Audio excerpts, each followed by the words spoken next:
minutes hanggang makuha po niya ang maximum time sa SD niya. Ano po? Halimbawa sir, naabot na niya ang quota niya, siguro ang 32 GB, pagka po dito, mga 4 hours lang yan. After nun, kung saan naman yan magbubura sir, buburahin nyo kauna-unahan papatungan ng huli. Ano po? Ngayon sir, pag pinatay nyo ang sasakyan nyo, patay siya agad. Pag binuksan nyo, bukas naman siya agad. Automatic recording na po, ala na po kayong gagalawin. Ano po? Halimbawa sir, gusto nyo gamitin ang rear view mirror nyo nang nagre-record siya pero nakasalamin lang to. Itong isang gitna na to sir, i-click nyo lang yan ng isa. Yan na po ngayon ang magiging rear view mirror nyo, pero nagre-record naman yan sabay pag umaandar ang sasakyan. Tulad yan sir, recording yan. Yan naman po ay bukas, naka-off lang ang screen niya. Ano po? Halimbawa sir, ibabalik nyo siya, i-touch nyo lang siya sir, o kaya pindutin nyo lang, i-click nyo lang ulit, pindot, touch. Huwag nyo lang pong ilolong press ito ng mga 5 or 6 seconds, mamamatay po yung gawa ng switch po. Ito na po. Ngayon, ang lipatan nyo sir, dito lang kayo. Pwede siyang solong harap, solong likod, harap likod. Kahit i-swipe nyo yan sir, pwede po. Dito sa kanan sir ay brightness yan, pwede nyo siyang linawan, labuan, ano po. Dito sa kaliwa po ay up and down yan. Naigiglide po siya kung saan kayo komportable sir sa paggamit. Ganon din sir sa likod, na itataas siya, na ibababa. Kaya kahit mababa ang back cam nyo, pwede nyo siyang itaas. Yan. Halimbawa naman sir, i-review nyo ang mga files nyo. Dito kayo pupunta sa homes o kaya sa arrow na yun. Ano po? Pagpunta nyo ron, pupunta kayo ng file management. Pag pinindot nyo ang file management sir, video F, video B, front back po yan. Naka-front siya, ayan na po yung record niya sa harap po. Halimbawa naman sir, papanood nyo ang record sa likod, babalik kayo dito sa arrow, pindot kayo sa video B, yan po ang kasabay na record nyo. Balik kayo dito sir. Pwede kayong mag-lock, pwedeng mag-delete. Halimbawa, inilock nyo ang B, yung back, automatic sir, pasok yun sa video lock. Kayong kahit mag-override ng mag-override, hindi mabubura yun hanggat hindi nyo sa ipino-format. Pero magkukonsume na po yun sa memory nyo sir pag nakalock na po. Ano po? Hanggang ilang SD card nang kaya niya support? Hanggang 64 lang po pag nagpalit kayo sir. Pwede nyo i-delete siya sir, solo-solo siya. Ayan, pwede siyang solo-solo. O kaya sir, halimbawa, 2 to 3 hours kayo bumiyay, gusto nyo burahin lahat. Pwede kayong pumunta ng system setting, hanapin nyo po ang format. Pag i-confirm nyo, lahat ng record nyan burado, harap likod. Ano po?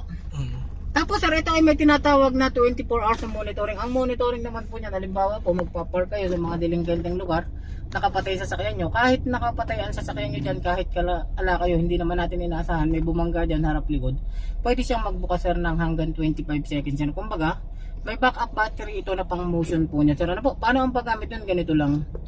Drive system setting, driving setting po. Dito kayo pupunta sa driving setting, parking guard lang sir. May pag pinindot niyo ang parking guard, may off, may low, may middle, may high yan. Ano po? Para mas malakas ang sensitivity niya, i-high niyo po siya. Halimbawa may bumangga diyan sir, nagpunta ka ng file management, automatic sir, pasok din yun sa video lock. Ano po? Yun naman ay ginagamit lang sir pagka kayo ay magpa-park. Pero pag bibiyahe kayo, i-off nyo po siya. For safety lang po ng sasakyan yun. Pag naka-on po kasi yun, nang bumibiyahe kayo, nakaldag yan, papasok sa video lock, video B, video A, puno agad po ang memory nyo ron. Ano po? Yung photo na to, yan naman po ang playback ng photo sir. Yan. May screenshot din po siya. Ngayon, ito ay may blind spot detection sir. Blind spot detection sir. Ang blind spot detection naman yan sir. Halimbawa, may tao sa harap yan sa likod. Mga sasakyan nagbabox po yan.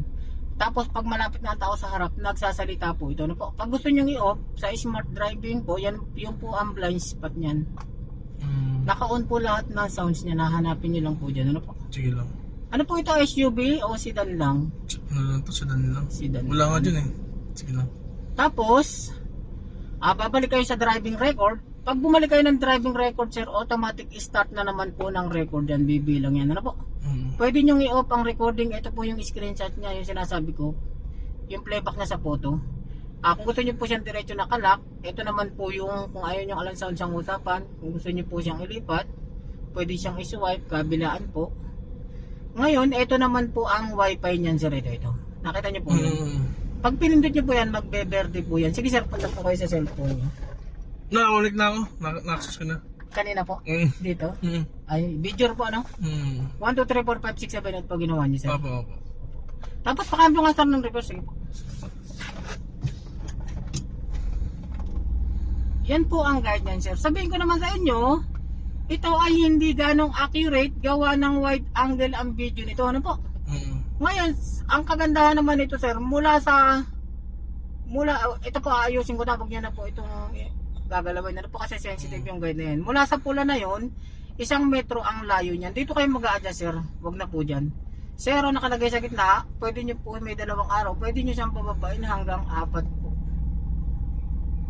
0, 1, 2, 3. O number 4 na po sir. Number 4. Okay na po siguro yan. Basta mula po sa pula 1 metro yan. Bata nyo po dito ang layo. Dito ang lapit. Ang purpose kasi nito sir yung video. Ngayon pag ipinark nyo siya, pabalik po sa dalawahan yan sir. Yan lang po sir. Okay na po yan. Sige. Tapos off nyo lang po ang wifi sir. Ano? Okay.